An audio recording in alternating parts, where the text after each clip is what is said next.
essa história da pressão, né, que ele fala, pressionar. E aí é muito curioso, hoje a gente estava até acompanhando aqui a coluna da Carol Brígido, repórter aqui do UOL, colunista também, e trazendo informações dos bastidores do Supremo Tribunal Federal, né?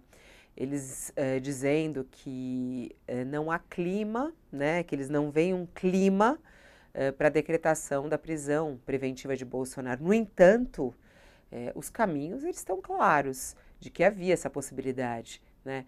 O que você acha, hein? Você já até falou sobre isso aqui, né, o Reinaldo, sobre essa questão da decretação da prisão preventiva de Bolsonaro, que vários juristas entendem que há esse caminho, mas como fazer isso? O Supremo prefere não fazer isso neste momento, né, e a avaliação dele nesse sentido, né, dos ministros, segundo essa coluna da Carol Brígido, como é que você analisa aí esses Eu acho, bastidores? eu não li a coluna, como diria Temer, followei, mas o que me parece claro é o seguinte, é que o Supremo, a Justiça também toma, a Justiça toma decisões com base na lei, mas também leva em conta a proporcionalidade, a questão política, os riscos, etc. Eu também prefiro que o Bolsonaro vá preso, vá para a cadeia depois do trânsito em julgado, depois do julgamento, né? O que ele fez até agora, veja, por que é que ele deveria. Para ele ser preso agora, tem que ser prisão preventiva. Artigo 312 do Código de Processo Penal. A prisão preventiva se dá em cinco circunstâncias. Quando você tem ameaça à ordem econômica, quando você tem ameaça à ordem pública, quando existe risco na instrução criminal, isto é, pode bulir com testemunha, com prova, etc. Quando há risco de não cumprimento da lei penal, fuga, e há lá um parágrafo no 312 que é quando, uma vez com medidas cautelares, a pessoa descumpre as medidas cautelares, então aí pode haver prisão preventiva. Então, se o Bolsonaro tivesse encontrado com o Valdemar Costa Neto no mesmo palanque naquele dia, em tese, você tinha razão para prisão preventiva. Porque, como a medida cautelar, existe a determinação de que eles não se encontram. O que se está considerando até agora é que o Bolsonaro, nos seus discursos, ele está operando ali no limite do aceitável para evitar a preventiva. Então, quando se diz que ele está incitando a população contra o tribunal, ele diz que não, que é liberdade de expressão e etc. Eu acho que o Supremo está, quando eu digo Supremo, Alexandre, os outros ministros, porque evidentemente essas coisas eu quero crer, né, são conversadas ali no tribunal e nunca ninguém saberá, pode no máximo ser presumida, podem no máximo ser presumidas essas coisas. Está monitorando para não fazer precocemente de Bolsonaro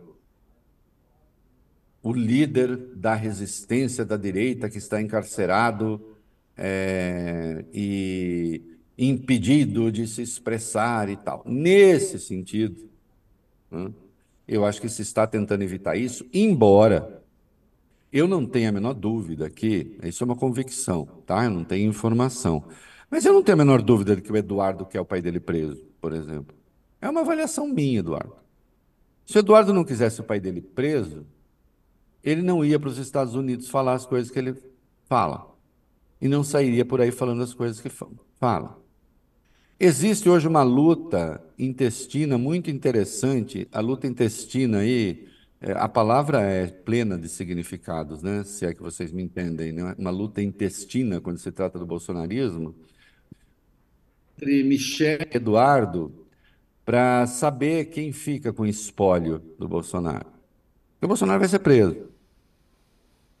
Quem é que vai liderar esses valores que o Bolsonaro encarna? Então, acho que há bolsonaristas que querem Bolsonaro preso já. E alguns, inclusive, o induzem E ele não quer ser preso. Isso definitivamente, ele não tem esse negócio de mártir, de não sei o quê. Ele não quer. O Bolsonaro é um folgazão. Não quer, né? Mas parece que alguns querem levá-lo para a cadeia. Porque levá-lo para a cadeia vira um valor de luta política. Hum? Agora, isso não quer dizer também que ele vai ficar, que ele tenha de ficar solto. Não, ele tem que ser punido. Bolsonaro preso significa o triunfo do Estado de Direito, o triunfo da democracia. Escrevi isso hoje, de novo, e mais de uma vez.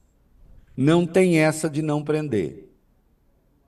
Tem de prender. Agora, acho que tem de prender quando houver a condenação, a menos que ele dê motivos fortes o bastante para tornar sua prisão inevitável.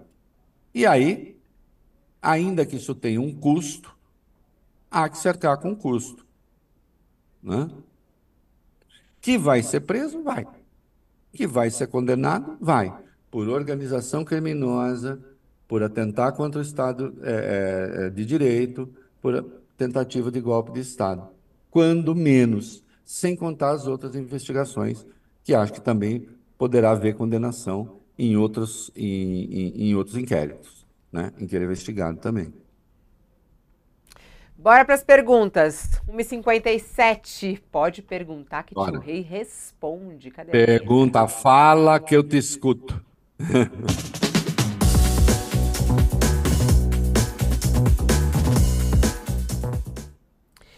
José Luiz Gonçalves manda um superchat. Ele diz o Opa. seguinte: tio Rei, ainda não acordaram para o real perigo do neofascismo? É preciso uma frente ampla. O Bolsonaro pode até passar, mas o bolsonarismo não. Como enfrentar isso, tio Rei? Você tem razão, o bolsonarismo sobrevive a Bolsonaro, ele é um símbolo, mas os valores que ele encarna, que ele representa, esses estão por aí, vão ficar por muito tempo. Há muita gente que não acordou e que nem acha isso um perigo, né? Eu já tive várias conversas, algumas até um tanto azedas, com interlocutores, e a um deles eu disse com clareza, eu disse, nós temos avaliações de risco absolutamente distintas sobre o Brasil. A sua avaliação de risco, e hoje é a avaliação de risco dominante em quase toda a imprensa, é que o risco é o PT se eternizar no poder. Eles temem o petismo com a reeleição do Lula, o petismo se eternizar e aí as restrições todas que eles veem, economia de mercado, etc. Eu acho isso um delírio. E aí magnificam coisas como essa da Petrobras, mal administradas, sim. Supor que se fez ali uma aberração, isso é mentira. Então, há uma avaliação de um setor da sociedade de que o risco é o petismo. Obviamente não é a minha avaliação. Obviamente não é a minha avaliação.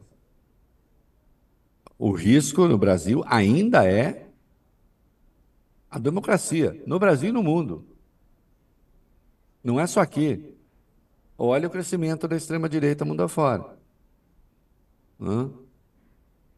No caso do Brasil, possibilitado pela Lava Jato e tal. Olha, a propósito, citei Lava Jato quando falei do negócio da imprensa. Veja essa celebração toda dos 10 anos da Lava Jato.